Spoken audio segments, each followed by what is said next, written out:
Hello and welcome to the newsroom with Sana. Today we'll be taking a look at our first segment that focuses on what is happening across the Ukraine-Russia conflict, but also in particular the kind of rhetoric that we're hearing in from the head of state of Russia, who's saying that he's clarifying that there is going to be no attack on any European nation, something that seems to be a concern for EU parties. For this discussion, we've been joined by Ruslanas, Director Media Support Fund Lithuania, and also Dr. Muqtedar Khan is Professor International Relations. Thank you very much, gentlemen, for being part of the newsroom today. So on Dr. Muqtedar's opinion on the matter, when we take a look at the distrust that exists that Ruslanas was also referring to, we've seen that Mr. Putin has said that he's willing to give a written declaration saying that he will not invade any country. Will that amount to something when we see the Russian side doing that? Will any written statement coming in from Putin put to bay any of these concerns?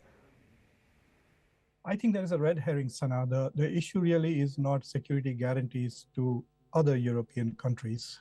The issue really is security guarantees for Ukraine.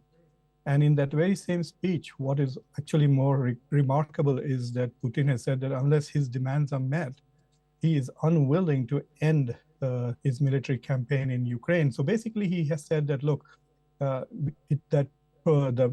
basically the proposal that Donald Trump submitted to Ukraine with those 28 points, that's going to be the basis for future agreements with Ukraine and Europe. And if those demands are not met, then we will try to achieve them on the battlefield if we cannot get them through a peaceful process. So I think the issue of whether Russia will attack in the future, etc., those issues of credibility are moot. They can be used in arguments, but we can talk about the credibility of the Western countries because the Russians have maintained that at the end of the Cold War, one of the assurances the Russians had been given was that there would be no need to expand NATO eastward, and NATO has been expanding eastward more rapidly after the Cold War than during the Cold War. So it's not about credibility of Putin. Putin may be around for another 5 years at the most, and even if Putin gives in writing that he may not attack Macedonia or any of the other Baltic states, the next leader might decide that he does not have to oblige to that. But the critical question really is the divide between the United States and Europe on this issue. Europe wants to go on fighting endlessly with Russia. They want to use Ukraine to defeat Russia militarily. And America wants to check out as quickly as possible. Already the United States is, I don't know how true it is, saying that it's not really supplying any more weapons to Ukraine. They are just selling it to Europe. And it's not very clear how much stamina Europe has to keep on fighting with Russia. So I'm not very sure that all the demands that the Europeans have made. There are some modifications to that 28-point plan. And 19 points have been derived in which, for example, Putin had demanded that Ukrainian forces be limited to 600,000. Now the Europeans have raised it to 800,000. The language that there should be a constitutional amendment to exclude Ukraine from ever joining into NATO in the future, that language has been diluted. So there are more assurances to safeguard Ukrainian sovereignty. And there is a rejection of giving any territory to Russia. So basically, they have said absolutely no to all demands that Russia has made in that plan. So now the question is whether for the Europeans, they now have a two-level game going. They first have to convince the Trump administration that the counter-proposal that they have made is legit and is worth taking to Putin. And then Donald Trump will have to then try and convince Putin to give up most of the demands that he has made in that 28-point plan. So I think the speech that Putin gave in Kyrgyzstan was essentially reacting to the reports that we are hearing. I have not seen the 19 points proposal, the counter proposal. I've seen the 28 points that the US submitted in Geneva to Europeans and to Ukrainians. So I think Putin's speech was more directed towards what was being reported in the Western media about the modifications made by Europeans to the original draft. which, as you know, there is a controversy going around here saying that it's actually not a draft prepared by Americans, but it was a draft prepared by the Russians, and it was leaked by the Russians to Axios magazine, thereby trapping Americans into essentially advancing. And Marco Rubio said so. He said this is not exactly the final document. This is a wish list of the Russians. So nevertheless, Putin's speech, the point of his speech was to say that, look, you have my wish list, and if you don't give it to me peacefully, I will try to take it on the battlefield. Right, absolutely. And that's integral, of course, to see how this discussion moves forward. Rustanis, I want your take on this too, because when we take a look at what has changed from the 28-point plan to the 19-point plan, it seems that there's also there's also a need of clarity of what really Ukraine is agreeing to. Reportedly, we heard saying, especially what transpired in Abu Dhabi, referring to the fact that Ukraine is essentially agreeing to this new revised plan. But what does that mean, especially given the key sticking points that still remain in terms of military forces, in terms of additional territory? What really do you think is being agreed upon here? Can you give us some clarity on that? I haven't seen the plan myself, the 19-point plan, but from what I hear from Ukraine, from Ukrainian friends, it's not about Zelensky, it's not about the political elite. It's about the Ukrainian will to fight the aggressor, the occupant, who is trying to occupy as much country, as much Ukraine as they can.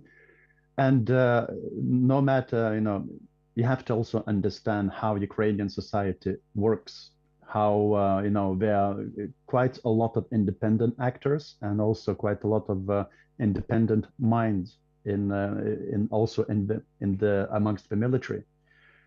So I don't think that it will be very, very easy to sign the paper and allow the Ukrainians to just give up their land. They will fight for it no matter what Zelensky is going to tell them, no matter what Americans are going to tell them. With guns, with shovels, with stones, they will fight. And this is not just about agreements. It's also about understanding that Ukrainians have been fighting for almost 4 years, and they will continue fighting. And I would like to just come back to what was said, that first of all, Europe is not trying to defeat Russia, is not trying to fight Russia. Europe simply is trying to buy some time to prepare military for the future Russian aggressions. This is what is happening. We are Ukrainians, by fighting furiously, they are buying time also for Europeans to get their military in order, which has been neglected since the Cold War ended. So this is very, very important aspect we have to realize. We are getting ready, and Europe has woken up, especially Germany. And I'm not sure if Russia is going to like to what it had woken up, because Europeans are ready, getting ready psychologically, they're getting ready economically, they're getting ready militarily to actually defend their borders, because it's not about that. No, Europeans trying to conquer Russia or defeat it. It's about Russia is trying to conquer and trying to attack European nations.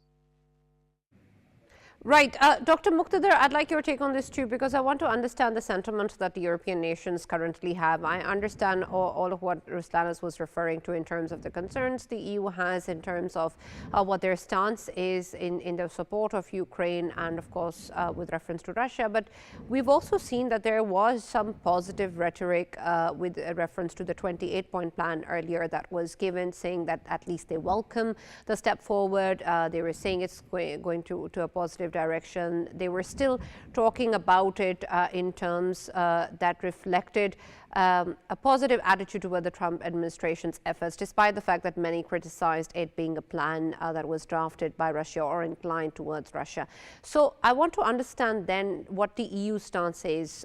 If if they're opposing to the plan or to the current stances that being seen as part of the 28-point plan that was given earlier, why is it that there's still rhetoric that seems to appease the Trump administration? Yeah, before that, I just want to make an observation about what the other speaker said about the awakening of Germany. Let me also tell you that while this was going on, these same European countries have funded, supported, and allowed a genocide to take place in Gaza, including Germany and Britain, along with Canada and the United States, have been the biggest perpetrators of arms transfer to Israel. And they have watched on television thousands and thousands of children, women, and men, women and children being massacred by Israel by their weapons. And if this is German awakening, then God save us all.